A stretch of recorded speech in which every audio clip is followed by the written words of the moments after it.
Thank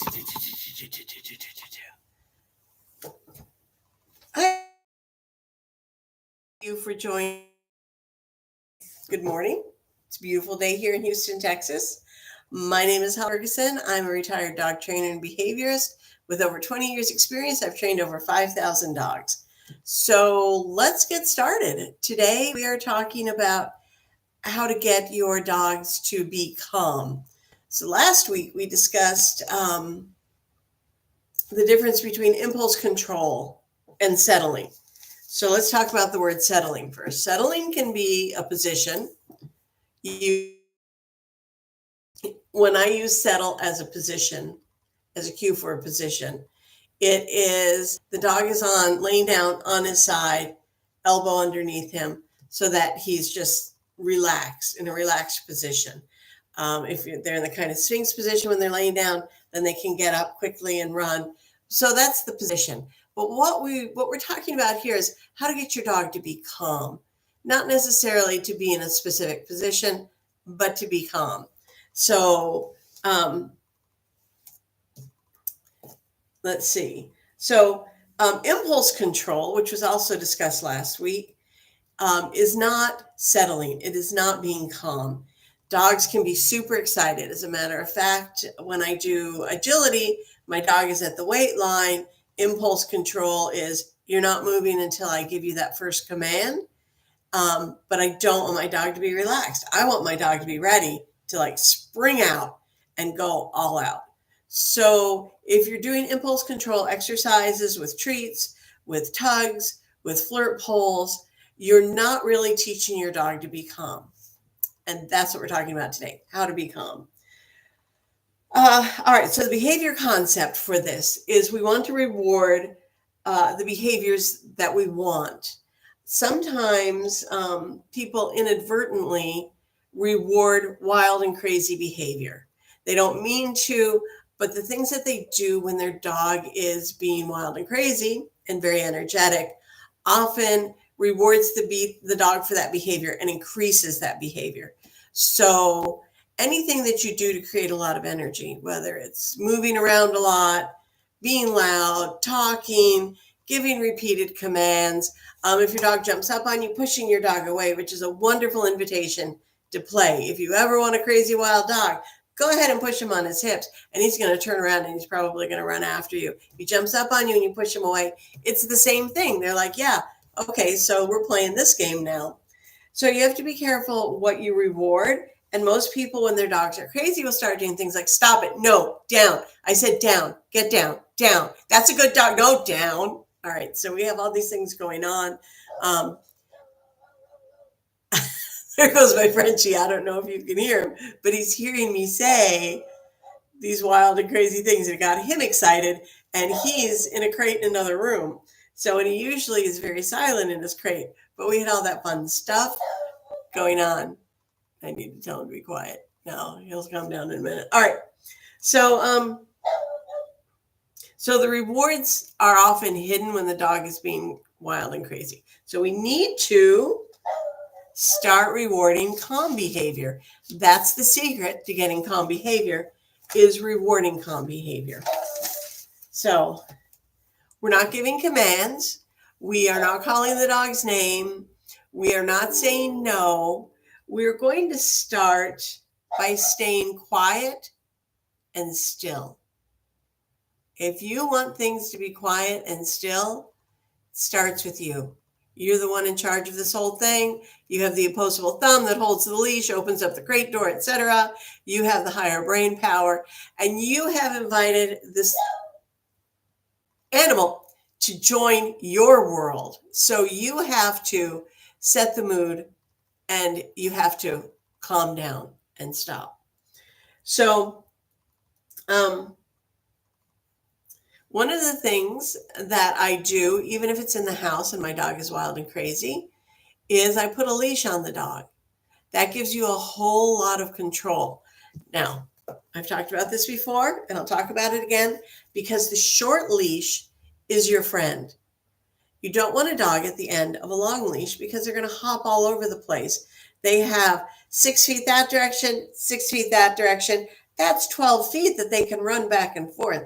Well, and then add on your arm. So like 2 more feet. So now we've got 16 feet that the dogs can run back and forth. They can gain a lot of momentum. They can have a lot of fun. Remember, we're watching what we reward, and we don't want to reward being on a leash and being wild. And if they're all over the place, they're being rewarded. If they're jumping on you because they like it, they're being rewarded. If they're jumping on other people because they like it, they're being rewarded. Anything the dog likes is a reward. Anything the dog wants is a reward. So we're going to start with the dog on the leash, but we're going to hold the leash short. So this is a leash that was specifically cut for my dog to be in the rally ring. I don't know. I think it's less than 4 feet. I'm not sure, but it doesn't matter. So one of the things you want to do is make sure you have a comfortable leash. That's going to get rid of a lot of problems. The flat nylon leashes, when you hold them, they cut into your hand. And when your dog goes to pull, what do? You lean forward because you want to stop that pain in your hand. With a round leash or a soft leather leash, that's not going to happen, and it puts you in control. So when we hold the leash, with the leash going towards the dog, this is the dog's head down here. I'm not going to hold the leash like this because my dog can pull right through. It just makes a nice little tunnel, and the dog can pull the leash through. We're going to hold so that our pinky is going towards the dog's head, and then we're going to loop around one time so that when we're holding it, it's more like holding a purse or a briefcase instead of that loop that goes straight through, and it's crimped. So when we're holding like this, notice it's bent. If we're holding like this, it goes straight through, okay? If we're holding like this, we get a nice crimp, and we don't have to hold tight, and it's not going to pull through, okay? So that makes it so that you can relax a whole lot more. Now, remember that we're staying still. So once we get the leash on the dog and a short leash, we are just going to wait. We're going to start rewarding the behaviors that we want. So we're going to wait. And when the dog, let's say the dog is crazy and he's jumping up and down, the dog suddenly has all 4 feet on the floor. Good dog, reward. Say it calmly though. I was too excited there. Usually when I work with dogs that are so excited that I have to wait, I'm very quiet when I say good dog, because you know, a good dog, that's going to get them excited again. Good dog, reward. And do that for a little bit. And then once they're starting to be a little quiet, you're going to change the standard for the treat. If we're earning the treat, and you're going to wait until they have all 4 paws on the ground and they're looking at you. Good dog, reward. You do that for a while. Now, this can either be in one session or it can be over several sessions.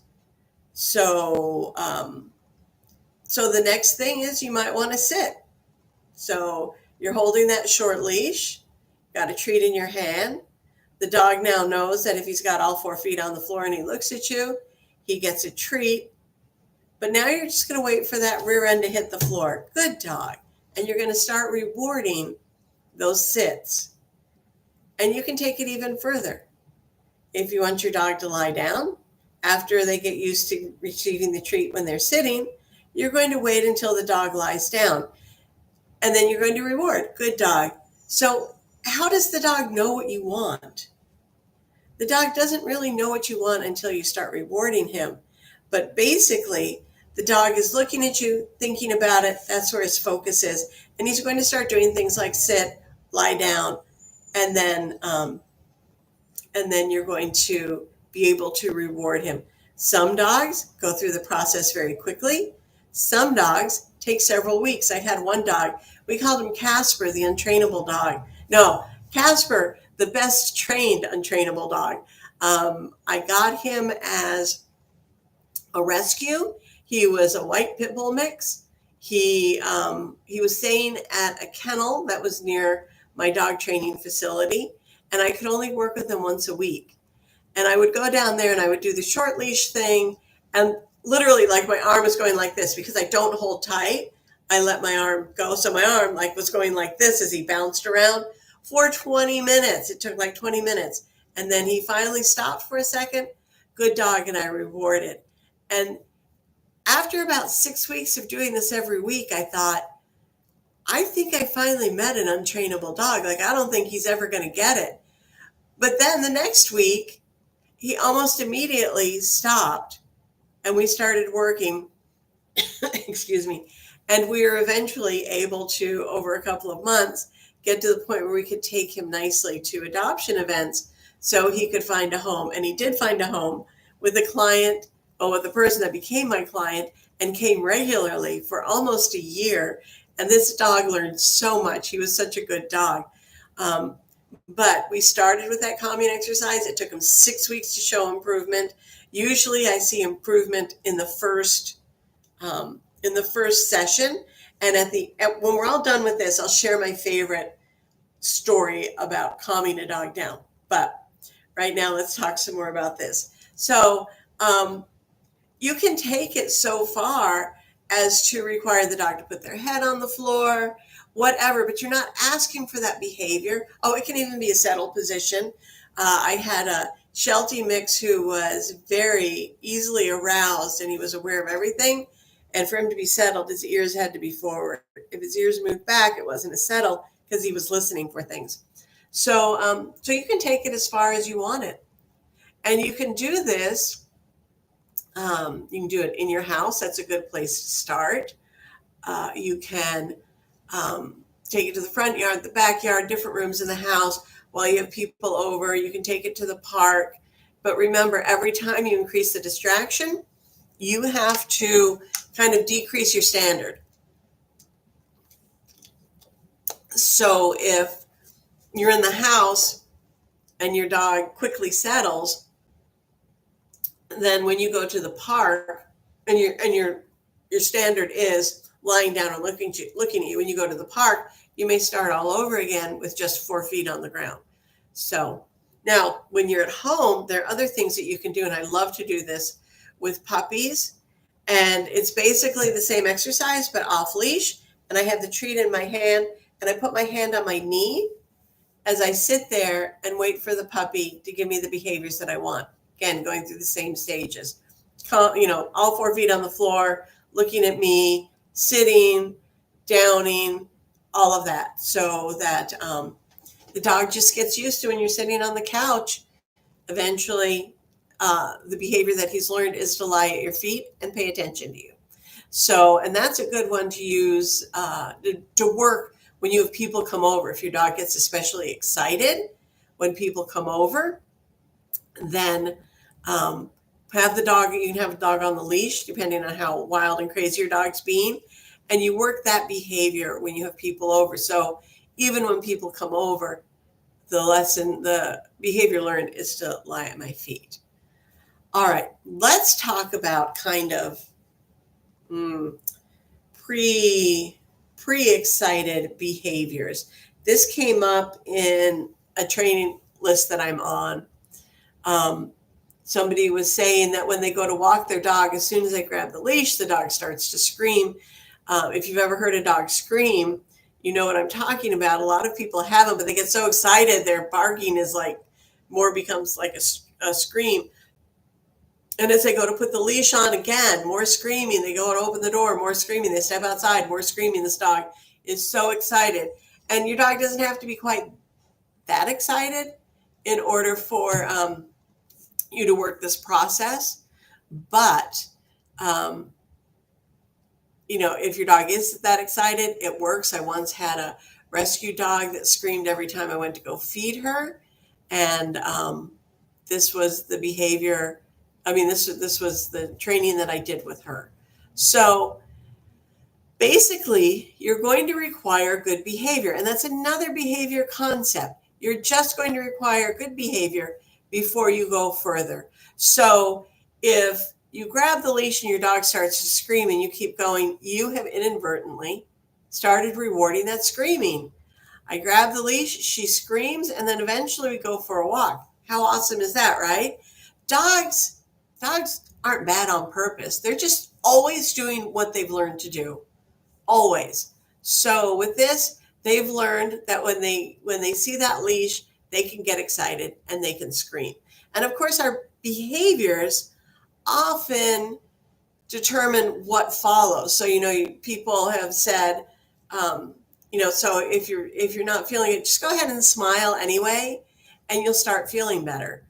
Or, whatever. It's kind of the fake it till you make it thing. But anyway, what we do, our behaviors can determine um, how we're going to move forward, what feelings we're going to have, and how we're going to show that in our behavior. So, we're going to require good behavior before we get any reward.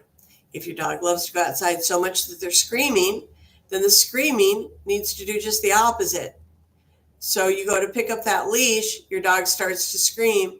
You're going to put the leash back down or hook it on the hook, whatever you do with your leash, and you're going to sit down and you're going to wait till there's no screaming.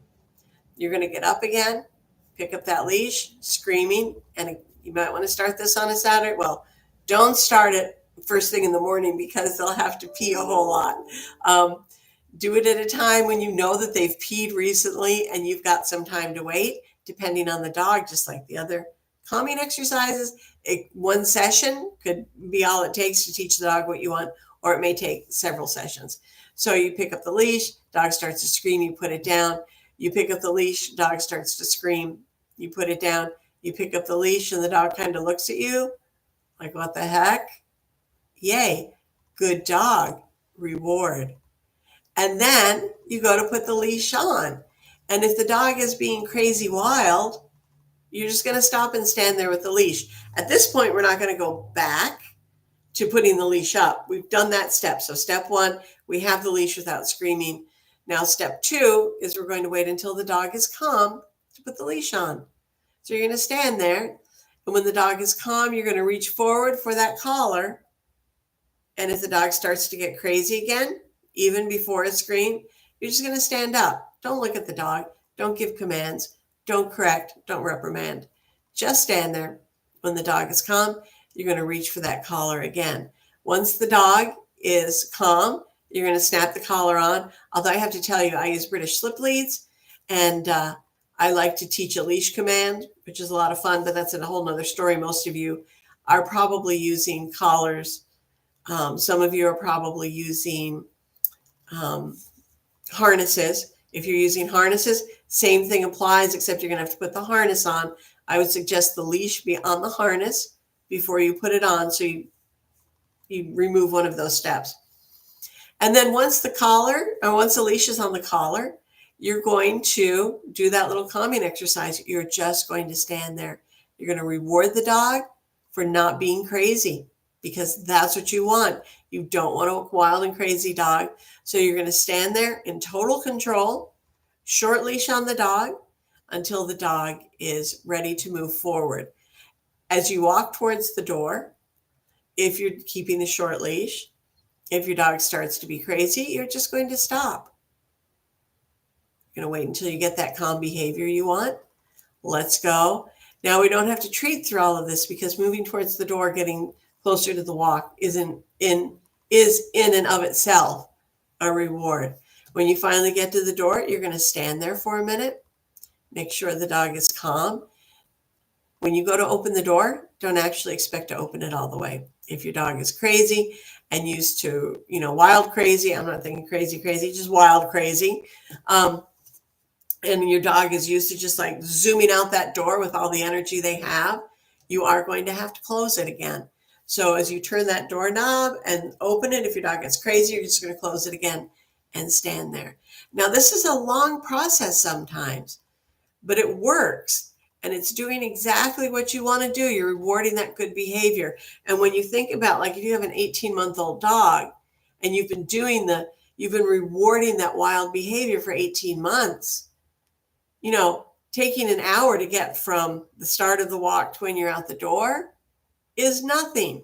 And then I can guarantee that it's going to get shorter and shorter quickly. And like I said, some dogs, it'll take them 20 minutes and they'll be like, oh, I have it. Some dogs won't. So you just keep doing it. And that's always your criteria. We only move forward towards the walk or the food or saying hello to somebody, whatever it is, as long as they're calm. And then once you're out the door, I always call the dog back to me. So I step out the door and I call it back to me, and I reward as the dog is facing me. We don't go on a walk until the dog faces me when I'm working, with a dog like this. Trained dog, it's no issue. But if I'm working with a dog that's like everything out there is what I want, and I'm going to jump around and scream and bark and, try to get it, I always have the dog turn and face me. So I walk backwards so the dog turns and faces me. And so I can reward. And then I might start playing peekaboo, which is just waiting till the dog looks at you and rewarding before I start the walk. All right. So I talked a little bit just a second ago that you can use this for when your dog meets people. If your dog is crazy, when they see other people and they go wild, that short leash, stop right there. If the dog starts lunging towards the other person happily, you're going to turn and walk away, and then you're going to turn around and the person's going to approach you again with the dog on a short leash. I also want you to remember there's more to it. And at Flambeau University, we are working on an online class for proper greetings. So watch for that. But it's important to remember that not everybody has to say hello to your dog. And it's actually good behavior-wise to not let your dog say hello to most people. Your dog should learn to ignore the people, pay attention to you, and move on. There's nothing wrong with that. The dog's not going to go home and think, oh my goodness, I'm so abused because I couldn't say hello to every dog and person that I met. They're just going to learn that it's not their choice to go up to everybody or how to go up to everybody. So just keep that in mind. You're better off never letting your dog say hello to people on leash, just period, until you've trained them how to say hello on leash. I think it gives you a much more confident dog. It gives you a much quieter dog. All right. So that's about it. If you have any questions down below, put them down below, or if you're in one of my training groups, you can put them underneath where I posted this. Please be sure to subscribe, to like the video, and to hit the notification. So I'm going to be doing not only the behavior videos, but the training videos and also the rally videos. So be sure you get all that taken care of. And now I'm going to tell you my favorite story for calming a dog. One time I was working with a rescue group, and they had a little brown dog that had a broken leg. It was probably about 3 or 4 months old, and they'd put a cast on it, and I couldn't work with it. But they had the opportunity to show off the dog on a local morning show. And by now the dog had gotten its cast off. It had been off for a few weeks, but I still hadn't had the opportunity to work with it. I think it was like 5 or 6 months old. It was a pit bull mix, high energy, probably pit lab. I mean, just out of control energy, cute as can be, and actually very smart. So the rescue called me up and asked me to meet them at the television studio so that I could handle the dog, and so that I could make the dog look good. Because I'm telling you, so much of having a dog that behaves is it's handling. So you give me a dog that's out of control, and it doesn't take me very long to get them under control. So I rushed down to the studio, and I'm standing in the hallway outside the green room. They couldn't even take this dog inside the green room, which is where everybody waits, all the guests wait. So they're standing in the hallway, and I said, okay, give me the leash. So I take the leash and I shorten it, and he's just crazy for about a minute or two. And then he looks at me like, how come I can't do anything? I'm like, good dog, reward. And every time he looks at me, good dog, reward. And I'm just talking to the people from the rescue group around me. And then pretty soon he's just sitting there staring at me, and I'm rewarding him. And I pointed out to them, look, see, he's being calm now because I'm rewarding calm behavior. And then I go into the green room, and there are quite a few people sitting there, and I sit down on the chair, and I'm thinking, now I'm going to get him to lay down. So the dog is a little crazy at first, but he settles quickly because he learned in the hallway. You get rewarded for being calm. And then after a few minutes, he just lays down. And I'm not even looking at the dog and talking to the dog, really. I'm just talking to the people around me. And I'm just, rewarding the good behavior. And there's this guy who's sitting across from me.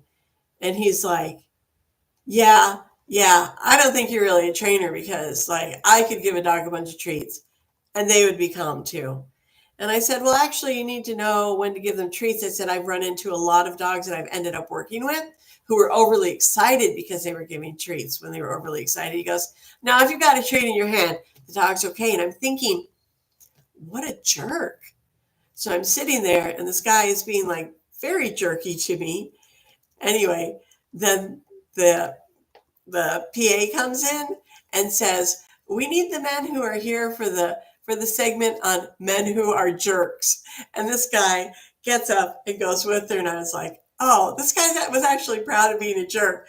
But I just thought it was funny. He was very condescending to me, putting down my work, even though it's obvious that this dog, in the 10 minutes that he saw me with it, went from wild and crazy and out of control to just laying at my feet like I'd had him for years. So anyway, I hope you have a good time with your dog this week. I hope you reward those calm behaviors and let me know if there's anything you want to know about, any issues that you're having, and I will see you next week. Bye-bye. Thanks.